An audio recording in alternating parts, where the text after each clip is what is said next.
Oi, para quem não me conhece, meu nome é Fernando Neri e você está no canal Filósofo dos Livros. Atualmente, eu faço curso de letras, língua portuguesa e língua espanhola. Já sou formado em filosofia, porque eu fui um estudante para ser padre. Mas eu não quero falar dessa questão de ser padre e nem de filosofia. Eu vim aqui para falar a respeito da faculdade de letras e de minha experiência literária. Quando eu resolvi fazer letras, língua portuguesa e língua espanhola, o meu grande intuito seria ter um conhecimento maior a respeito da literatura, tanto brasileira como portuguesa, como espanhola, para poder apresentar os livros aqui. Eu achei que esse conhecimento ia me ajudar bastante. De fato, estudar letras, conhecer os aspectos da literatura, foi algo que me trouxe bastante alegria. Eu ainda não terminei o curso, falta um semestre, mas eu posso dizer que a parte de literatura, tanto de língua portuguesa como de língua espanhola, eu já estudei toda. Então eu conheci diversos autores que eu não tinha acesso, fiquei sabendo de curiosidades sobre períodos literários. Verdade, foi uma experiência enriquecedora.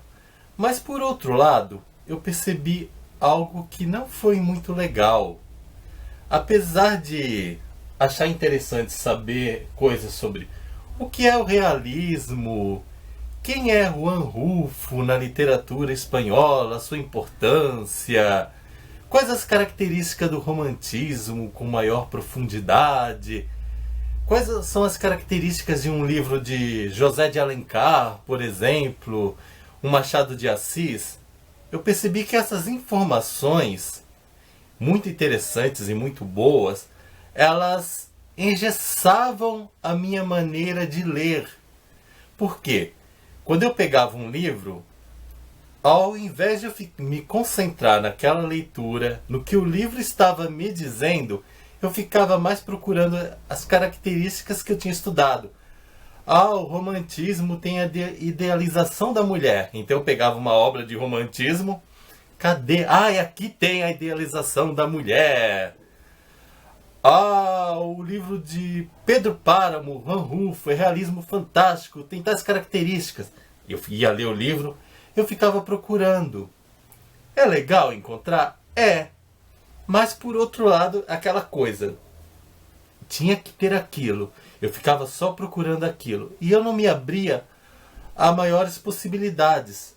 Quando a gente lê sem esses conhecimentos pré-concebidos, eu creio que a leitura ela fica muito mais interessante, porque o livro ele não apenas diz aquilo que o autor quis dizer, o que a sua época quis dizer, mas o livro também, ele, no decorrer da história, conforme a vida vai caminhando, ele vai trazendo novos saberes, novos conhecimentos, novos diálogos.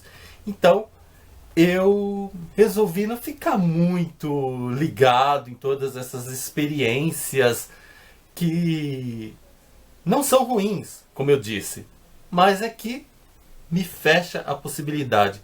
Então hoje eu leio um livro, eu já vejo a relação com a minha vida, eu vejo a relação com o mundo atual, eu tenho um novo diálogo, eu vejo como o livro me traz mensagens práticas para o dia a dia. Não é porque é uma ficção que não vai trazer. Os personagens, eles têm elementos que fazem com que a gente se identifique com eles. Então, essa possibilidade de leitura, de ligação com a vida, esse meu propósito de encontrar coisas práticas, de olhar o meu mundo e não ficar apenas lá preso no passado, ver que o livro ele é mais do que uma obra do seu tempo. O livro ele tem vida. E veja bem, eu sou fruto da minha história, mas eu tenho vida. O que eu dizia no passado enquanto criança, eu não digo mais, eu digo coisas diferentes. E o livro é assim, para mim o livro também ele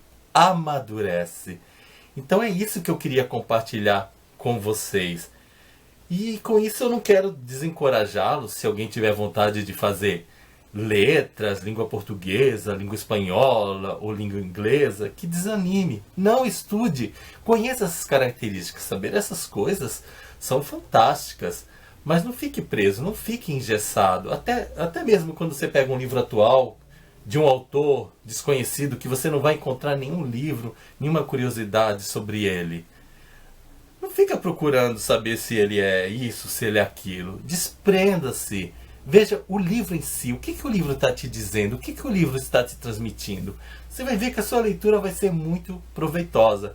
Eu acho que essas informações, o que é o realismo, as características de Machado de Assis, de José de Alencar, são assim... tem uma utilidade assim, muito restrita. Só serve para vestibular e prova na escola. De resto, elas só te prendem.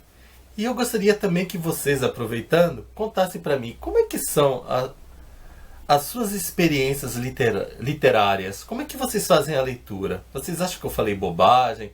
Vocês estão de acordo? Vocês acham que, por exemplo, vamos pegar um romance de época, eu tenho que ler a história daquele tempo para ver se o romance de época está respeitando os parâmetros históricos daquele tempo?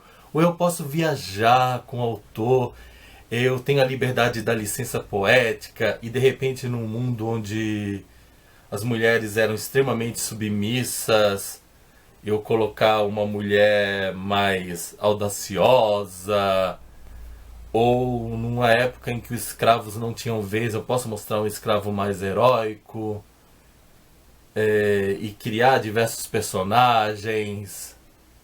Como é que eu faço isso? Diga pra mim, conte pra mim a opinião de vocês. Vai ser muito enriquecedor saber quais são as formas de leitura que vocês trazem. Então, gente, é isso. Espero que vocês tenham gostado. Não se esqueçam de dar o seu joinha, nem que seja por caridade. Afinal, copo d'água e um joinha não se nega pra ninguém. Tchau pra vocês e até o nosso próximo vídeo. Tchau!